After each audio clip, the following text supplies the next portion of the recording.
Hey everybody, I'm gonna be doing a video about Amazon, and I was hoping to do a different bunch of videos on Amazon. Actually, I had done some already about best practices and some things that I found that work really well, but unfortunately I got terminated by them, and I'll explain the whole story, kind of give everybody a heads up and see if anybody had similar experience. But it was overall really bad experience in terms of termination, really random. So without wasting too much time, first I'll just say I'm just not putting my face in this for now. I'll probably do it later, but I just thought it'd be more interesting. Instead of seeing my mug, you see kind of the local area I'm at. So, all right, the way it started, I worked from Amazon late January of 2018 to May 1st, and the way it kind of went down is that, I worked there. I go the first day, I do through the online training, and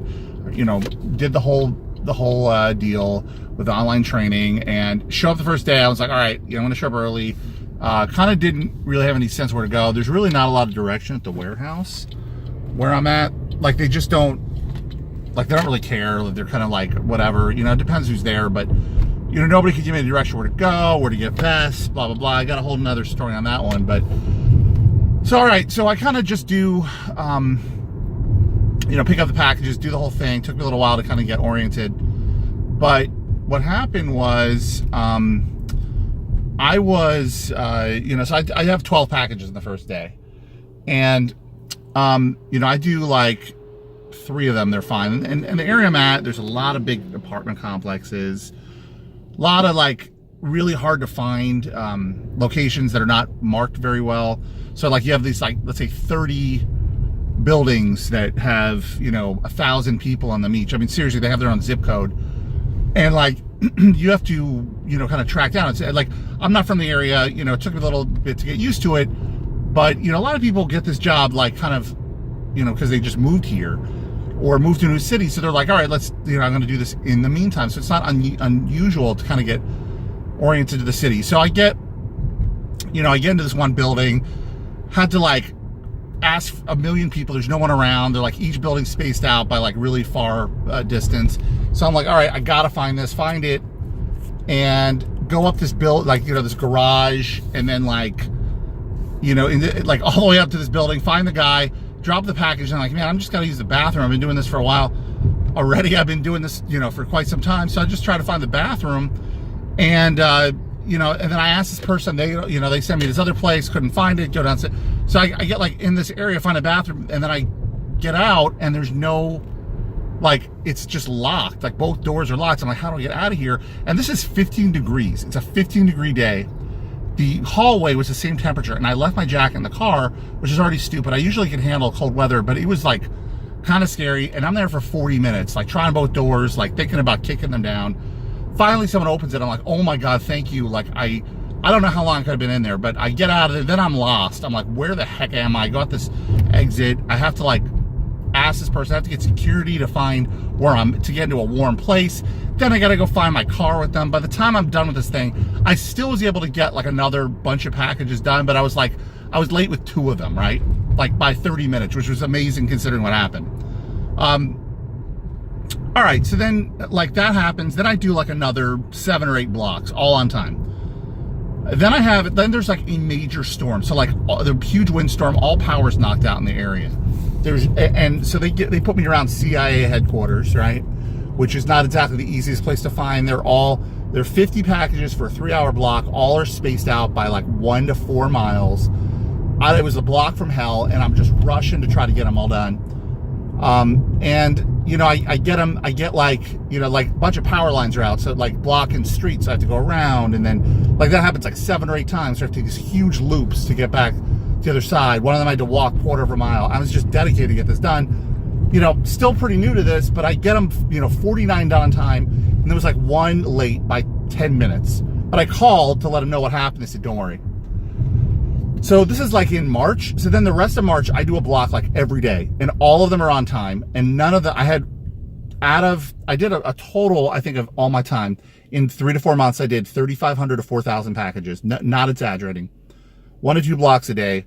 most of my blocks, getting them done an hour and a half. As I get, used to the area, doing like 3-hour blocks in an hour and a half to maybe 2 hours if it's further out. 4-hour blocks in 2 hours and 15 minutes typically. Knocking these out fast, never going back to the station, always figuring a way to get the door codes to work, getting in somehow, go find the front desk of the building complex. It's like always getting in. So all right, so that happens, and then I do like, there was so then I'm fine. I start doing Amazon Fresh. I start doing Amazon Prime. No problems at all. Also get those all way early. So what happens is like, and I do restaurants too, like the Amazon Instant, instant delivery, the restaurant delivery. So then the one day I have a 4:30 a.m. to 6:30 a.m. shift. So for Amazon Fresh. So I go to the warehouse, and they have there's this whole disarray, and I'm there 15 minutes early, and they're like, yeah, there was some issue, some guy messed up, and like everything's behind. So they're like, yeah, you didn't see this. They fired one of the employees on the spot, sent him home. And I'm like, oh man, that's pretty harsh,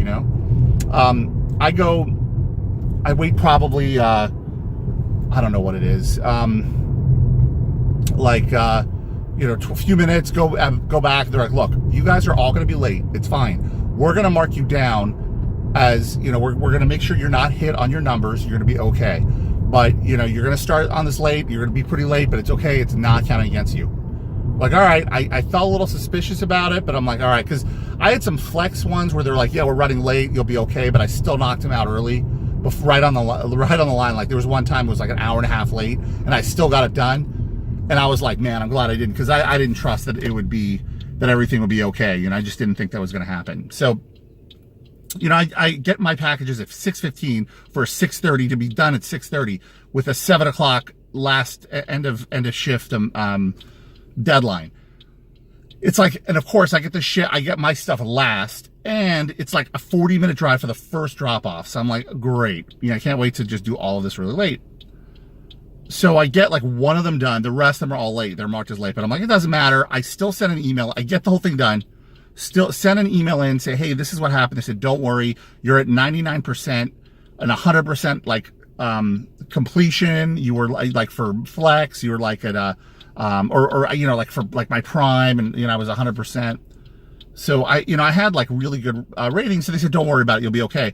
So the next week I get an email that says, hey, you're at 93% late on time delivery. I'm like, BS, you said that was not going to count. Now I'm seeing 93%. That's garbage. I didn't say it like that, but I was just like, that's not fair, All right, so they do that, and so a week later, I'm doing like knocking these out, like doing like mega, like all like 45, 50 package deliveries, doing a whole bunch of 4-hour ones, whatever. A week later, I'm doing these all, and then like I had where I just knocked them out super fast, and then I get this email that says, you've been terminated. We've had to end your Amazon Flex agreement because of your consistent on-time issues. Your on-time rate is less than the average. And I'm like, I told you about this. So they have an appeal option. Do the appeal. 2 weeks later, they say, we're still going with the original decision, and I'm sorry. We wish you best luck with your future endeavors. So that's my story. So now keep in mind, for my on-time delivery rate, there was no other reference to anything else. Nothing else that I did. But keep in mind, I was getting emails. I was getting reserve blocks because I had 100% completion on several of the areas. I had very high on-time delivery because I did so many packages. I was getting like not just reserve blocks, but I got like these emails that said, do you have a college degree? Do you have experience with logistics? What would you like as your ranking? If you could rank, here's a survey. What would you like as your favorite preference for blocks? And all this stuff. So I'm like, obviously I'm doing pretty well. And then I have this one incident with 32 grocery bags that are all late because of the warehouse. They say, don't worry about it, but then I should have worried about it. Even if I did worry about it, nothing would have happened. I couldn't have contacted anybody because it's done out of, the customer service is done out of India. And you could get the sense that they're just checking off these boxes, like, get it done, checking these tickets out, like getting them done, because who knows what their requirements are there. But it's like, okay, so there's literally nothing I could do. First time I called you, There's nothing I could have done. I got locked in and it's my first day. The other time there's a storm, I was one package. And then the last time I had a whole bunch, but these are all out of, even if they were all my fault, I'm 3,500, 4,000 packages on time. And I had 3 returns out of 3,500, 4,000 packages. 3 back, like literally 3 to the warehouse. I think I actually, no, I'm wrong about that. I had one that I was, not late, that one a grocery that I couldn't get to a military base because the military base is closed down. Literally everything that is out of my control. I had, funeral processions. I had all kinds of crazy stuff. I had a flat tire and I got the whole AAA thing done on a 4-hour block. Got that all taken care of, even under the wire on that block. I mean, just all kinds of stuff. Yet somehow, I mean, I don't know. I saw some like routes where they said, hey, this package has to be delivered at 4, but my shift started at 5. So if you're holding me accountable for stuff that ended before I started, maybe that's going on.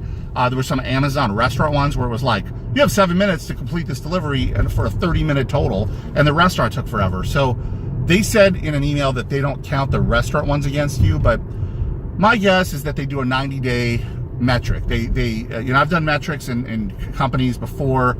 I'm not, I'm a little older than probably typically. Well, no, that's not true. Our area is a lot of relatively, when I say older, older, they're not millennials, but I've done a lot of different jobs, and this, I did metrics for companies, and I think that like they do a 90-day metric. So even if you had a bunch, let's say you were late, like this is my guess, is that like you're late on your first day and you never do another block, they won't kick you off until 90 days. But that's when maybe they do an analysis and say, oh, here's an analysis of your driving, and this is what we found. Regardless, they don't know the details. They don't know, and the call centers, they don't know details either. They don't really, or the call centers, the email centers that respond to you. So it's just frustrating. I think that they're just kind of like, that you have metrics that are just kind of, rating employees, but there's no kind of considering people who fall through the cracks or random issues, or people who are, let's say if they told you they weren't going to hold you responsible, how could you hold someone responsible for something that was a warehouse mistake that's not your fault? So that's annoying. And then you have there's literally the first, when I first signed up, just getting my account set up, they were nice. After that, like you literally feel like someone's responding. It's so obvious that they're responding with custom emails where they fill in 1 or 2 words and the rest is just like automated. Like you can just tell that. And it's just like, and you can tell that they're not really engaged in the process. I know they have a lot, but at the same time, it's people's jobs, and like managing third-party jobs at a third party, it just seems like it's not that, you need somebody to kind of look through some of these issues, maybe do an audit of some of this stuff, because it's just, I would have liked doing it. I was solid at doing this job. It was circumstances beyond my control, and it just sucks. But I have other apps I'm doing. I'll get to all of that. I have a lot of good suggestions for people, a lot of things that work well. I'll give you a little more background on some of the stuff that I've been doing. And this was kind of an interim thing in between jobs, but I wanted to do videos because a lot of people, I saw a lot of people doing videos on this, and kind of inspired me to do something and give some feedback on just a lot of stuff I've been doing just on the side. So, that's why my account is called Side Hustle. But anyways, hope, I know I talk fast, but hope that was, there was some good info, and appreciate you tuning in, and I appreciate you watching this kind of driving video too. All right, thank you.